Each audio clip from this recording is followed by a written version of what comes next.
Hello, my name is Dr. Andrew Kaufman. Welcome to the Convergence. This is the second Freedom Under Natural Law conference. This is a weekend to think deeply about how we are going to come together in the world. This conference is full of awesome artists and speakers, and I always enjoy looking at various perspectives and other people's research because this is how we discern the truth and find the best path forward when we come together to work as a community to imagine and search for the best answers that we can come up with. So thank you so much for coming, and let's all keep healthy, drink plenty of water, and stay strong. In the meantime, please enjoy the conference. I'll be talking to you soon.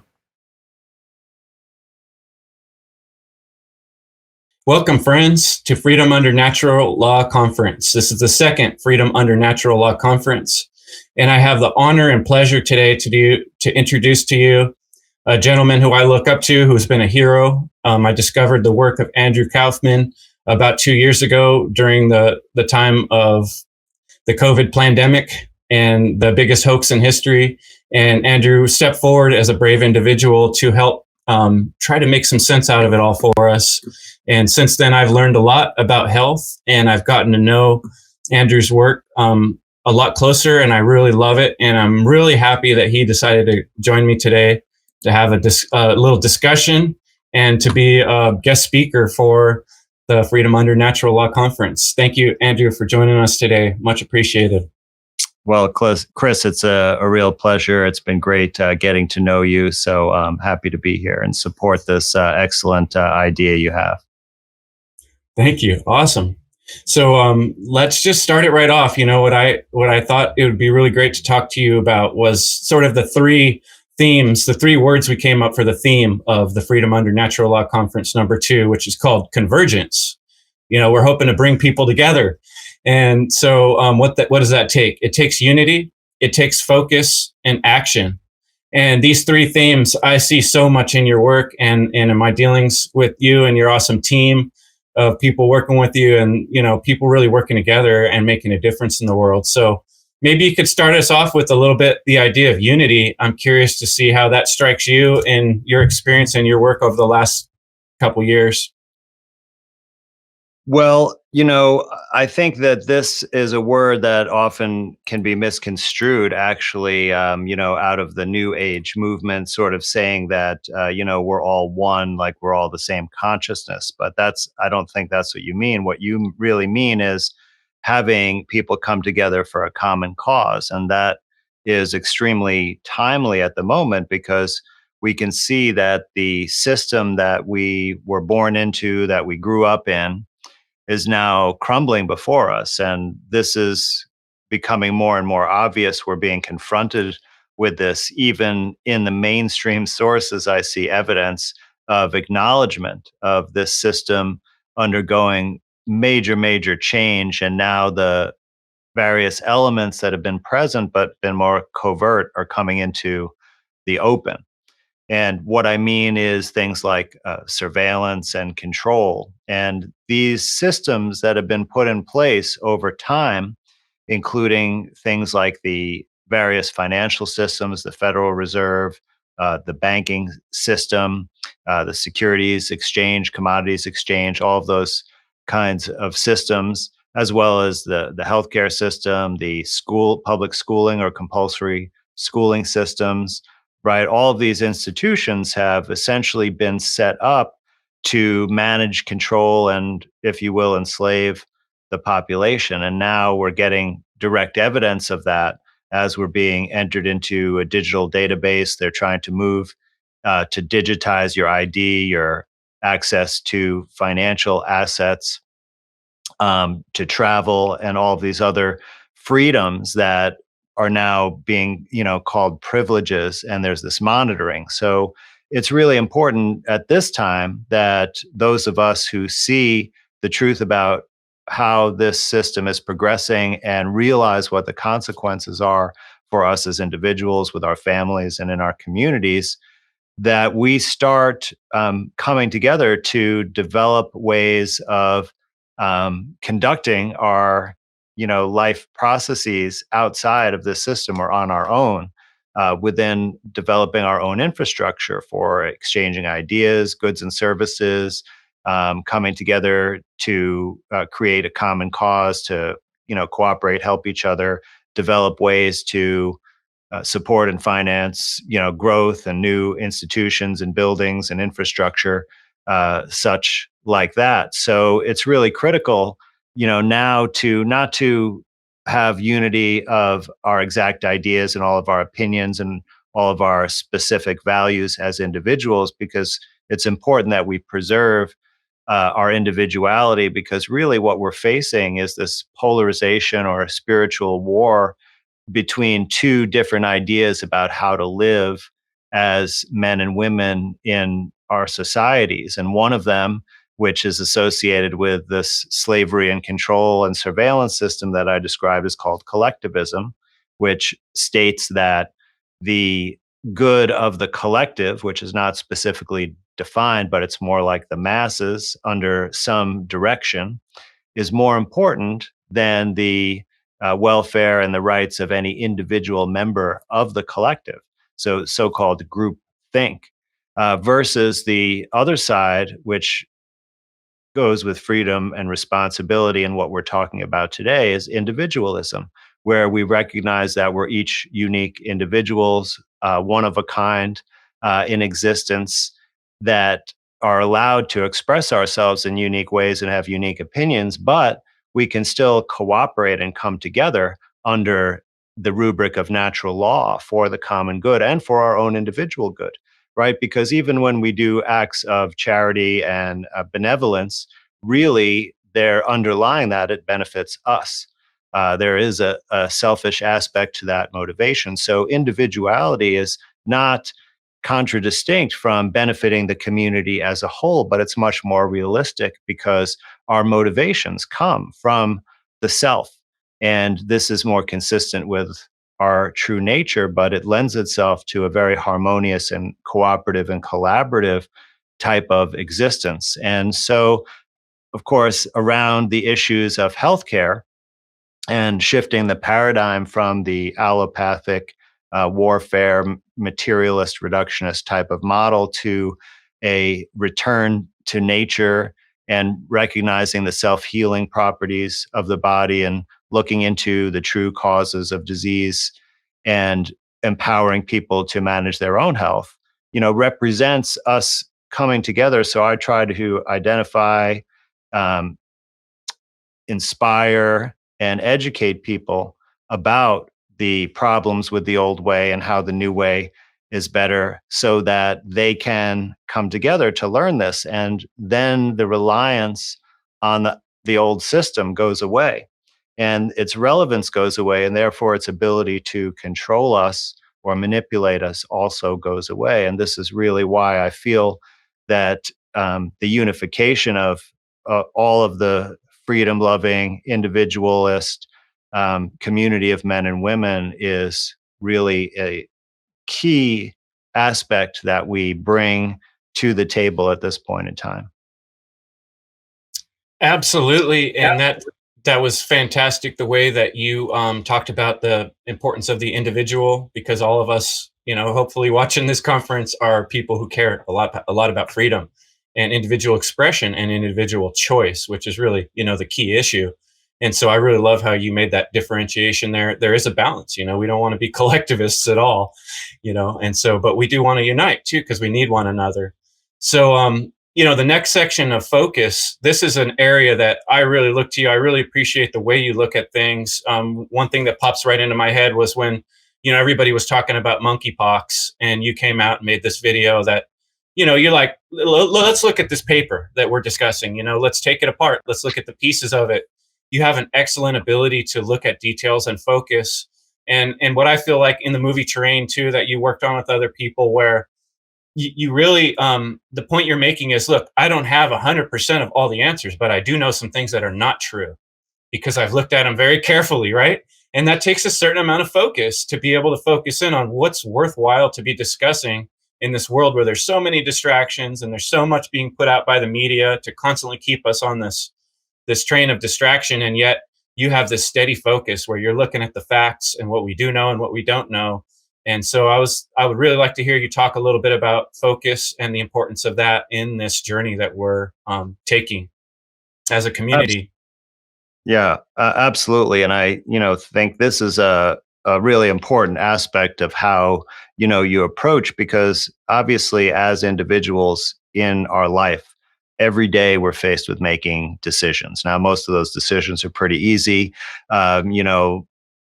and fairly mindless, but there are also lots of important decisions, and some decisions that we may take for granted as being trivial, like what are we going to put on the dinner plate, for our family this evening, actually have really important consequences, for our health and well-being.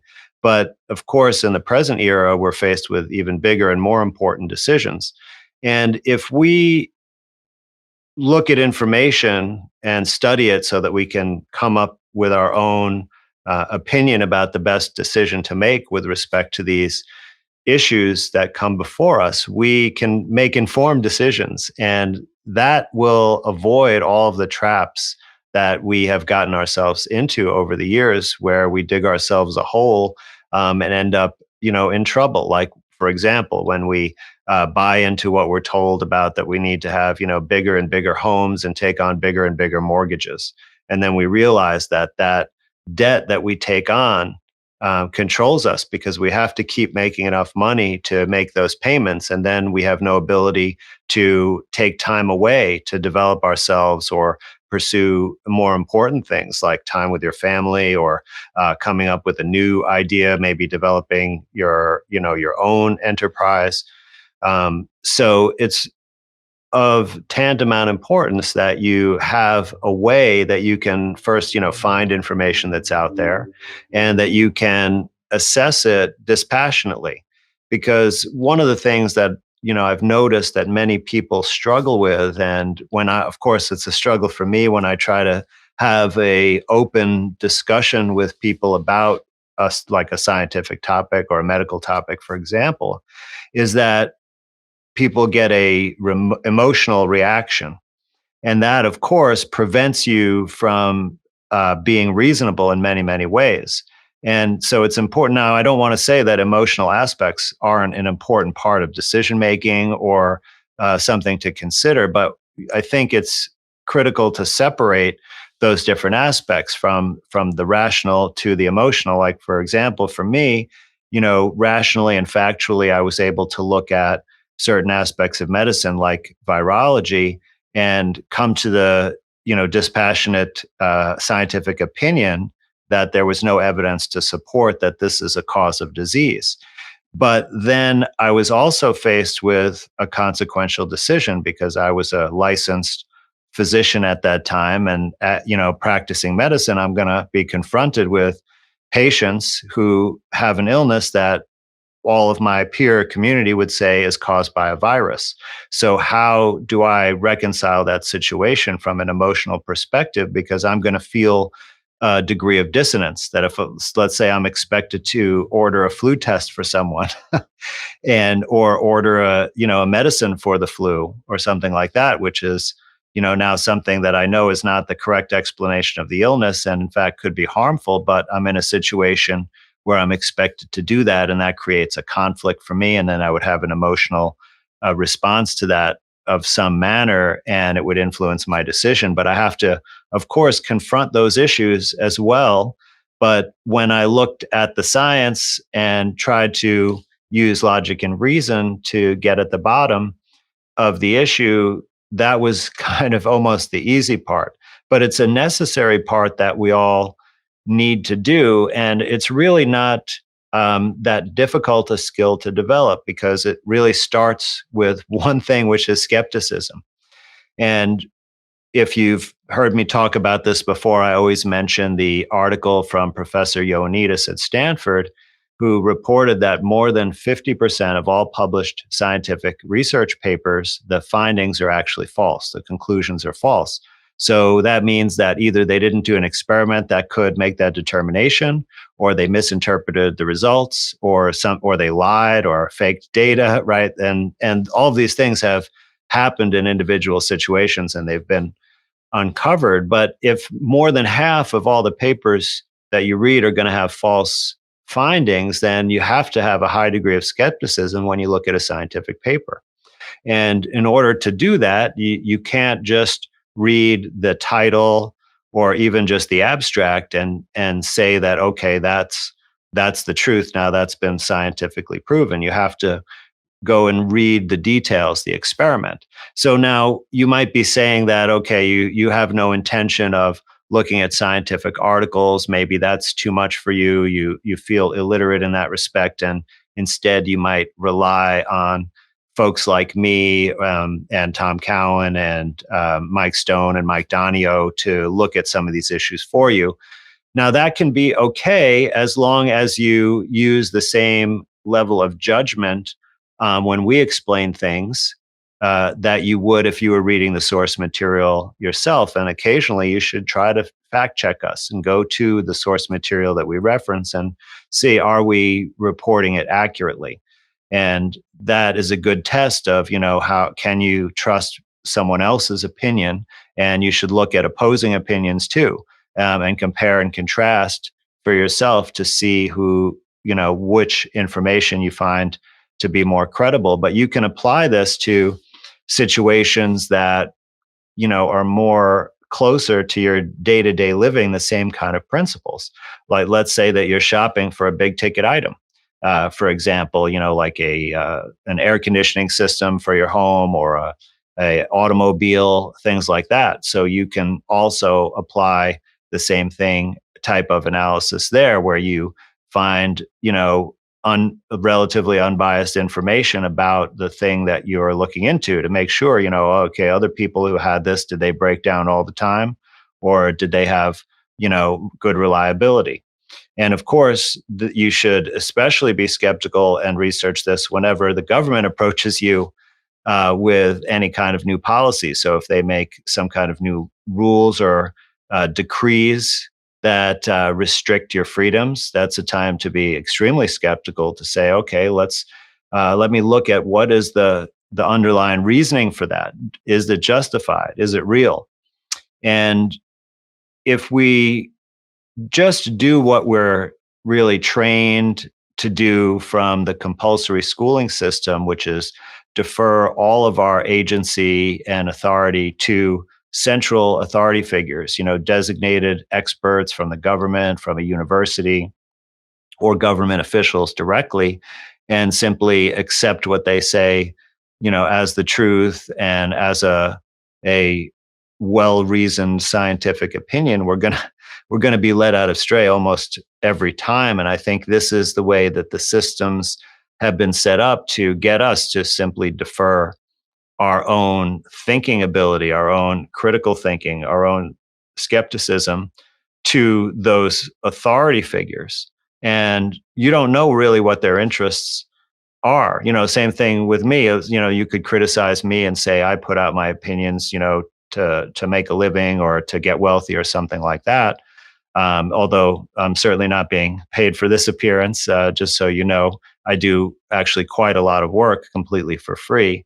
But you can come up with all kinds of hypotheses about that I might have some kind of negative motivation. So that's good. You should be thinking along those lines. And then you should go look to other people who are reporting on the same information, and be skeptical about them as well. And then, use your own thinking process, find additional information, compare and contrast different people to find out, who really is interested in the truth, who is in fact reliable. And the more that you practice this kind of skill, which you could call judgment, really, is what we're talking about. And judgment has become a charged word and somewhat unacceptable, really, but it's critical. Like, if you don't use judgment when you, for example, select a piece of food from the grocery store, you could end up with rotten food on your plate. So now, I'm not saying to be judgmental of other people's behaviors or personalities, but we have to use judgment when it's important information, important opinions, and important decisions to make. Absolutely. And another word I like to use is discernment.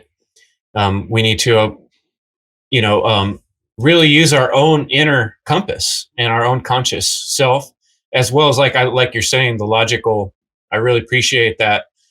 That I get from you, and I think it's great. And part of why I set up this interview and the way we've thought about the funnel conference is in a trivium style, a 3-step process. Looking at this information and then, talking about it, going back and forth about it, like you're saying, going through this process of discovery and learning and questioning and not being quick to just take someone's answer as the solution. So I really It's appreciate that about the way you go about things. And Chris, you hinted at this earlier, but this is an important caveat: is that we don't now, and we won't in the future, have the knowledge to explain all things. So it's important to also accept that we don't have enough information to know certain things, right? And this is why you mentioned, from the skeptical point of view, let's look at what's already been proposed as a hypothesis or a theory and say, does the evidence actually support it? And if it doesn't, let's just put it aside. But that doesn't mean we know what the real explanation is. So we have to, look at what evidence is out there and then come up with new hypotheses and then test those. But in the meantime, we sometimes we can in natural healing, it's actually we don't require the knowledge of the cause of every illness, because we already have the knowledge of how almost everybody can recover from almost any illness. So it intellectually, it's very satisfying to know the true cause of this or that, and it would help improve the way to support healing better, but it's not absolutely essential. And we can learn how to tolerate that there are certain things that we don't know. Certain things may even be unknowable, but if something is really important to know about, we can, through our own effort, find or get closer to finding the true answers. Right. And oftentimes this the difference in power in the world has to do with information and people that are willing to take the time and energy to gather information, and then they know how to act better because they have all this information they've gathered. And that's kind of what I see you doing, is offering all this free information out to people, saying, hey, here's a point of view, here's a way of looking at things in a really open and as open as possible. And I think that's wonderful. And that leads into the last section of what I wanted to discuss is, I think what we're really talking to here is people that are part with us on this focus of freedom, and recognizing that's like the number one thing. That's the biggest issue we're really dealing with on this level of life right now, working towards human freedom. And so I really get that from your message, and I really appreciate it. But what I really like is the actions you've taken, and the websites you've built, the interviews you've done, the movie you've made.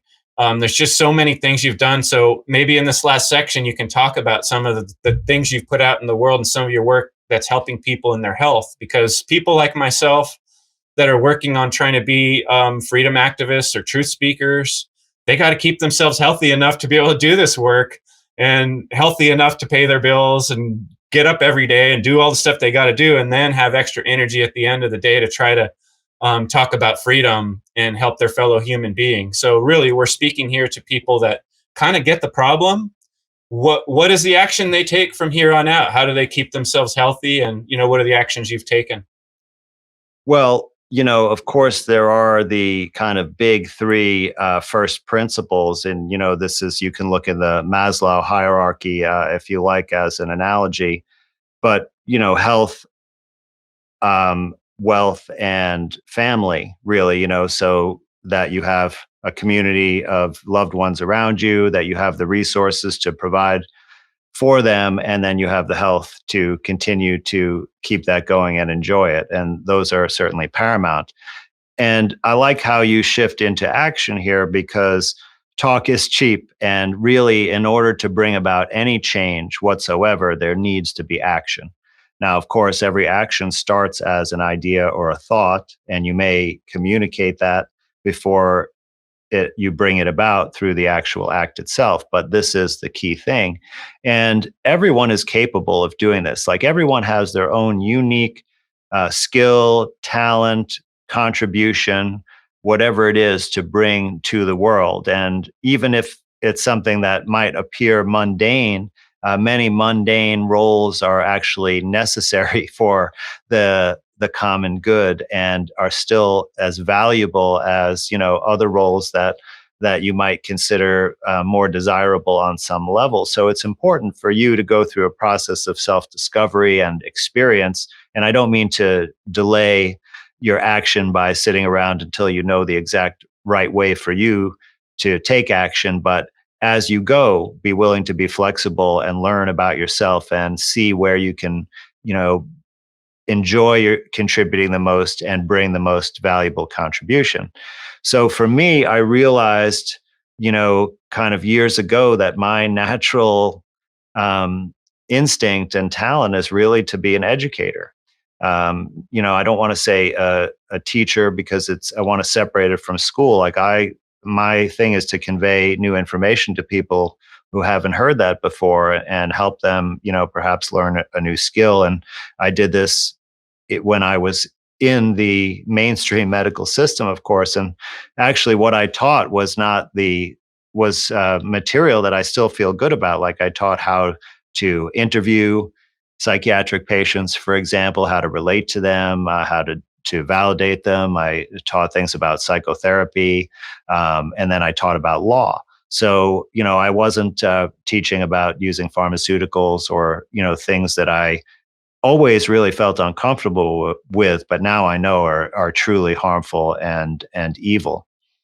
So, as a natural pedagogue, I have really taken the action to use that skill. So I haven't done, original research in the last couple of years, but I have looked at a lot of original research and have, of course, criticized and debunked quite a bit of it, which was key to the goals that I've been talking about so far today. And I have then, taught other people about that, and even taught other people how you can also look at the source material yourself and debunk it yourself. And I'm developing that further through various platforms, like you mentioned, where I have, for example, True Medicine University, where I find the scientists and health professionals who are really doing the original research, or they are experts in a certain area of health that has been really successful and is based on good data and anecdotal evidence. And then I bring them on to educate the community, and we record these things. We're developing a whole database of educational materials, both in lecture and in written form, that can educate a future generation. And then from the practical point of view, in natural healing consultations, developing a training program to bring in health professionals and tried to teach them the most rigorous aspects of natural healing so that they would have the skills and experience to go on and spread this knowledge out to additional communities and to additional people, to essentially really ignite a whole tidal wave of this. Because one thing I've realized is that once people see the result of your action, so in my case it might be working with a client who has a serious health condition and teaching them about different ways that they can address this successfully, trying to help empower them to actually carry out their own healing process. And then once they embark on that, for those people who are motivated enough and inspired enough, and they have amazing results, which we have many stories of, then other people see them, right? And they notice, oh, Gladys, my, bridge partner, she's suddenly like she's not huffing and puffing anymore. She's got tons of energy. She looks younger. What did she do? Right. And that kind of generates this excitement for people. And then they hear, oh my gosh, what did she do? She fasted, she drank water, right? And they're like, what pills did you take? What surgery did you have?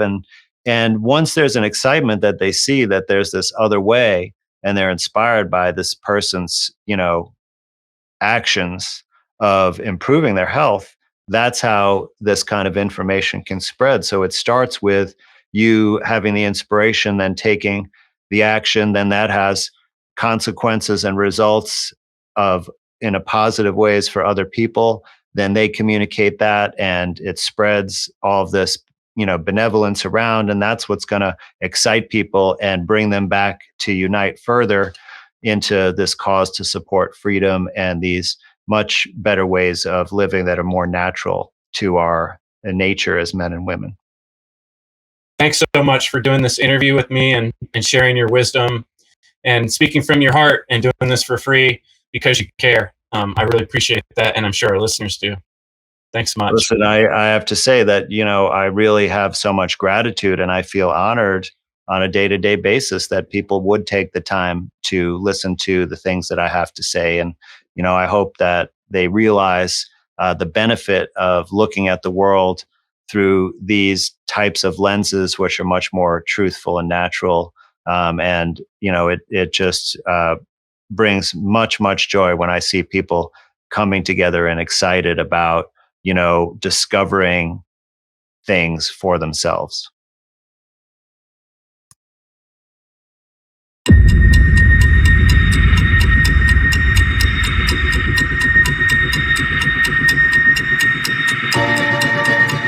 This is all about fear.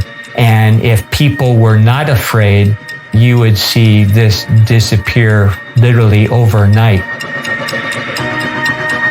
There is no existence of a virus, and unfortunately you need a child to be able to point to the emperor and say he's got no clothes on.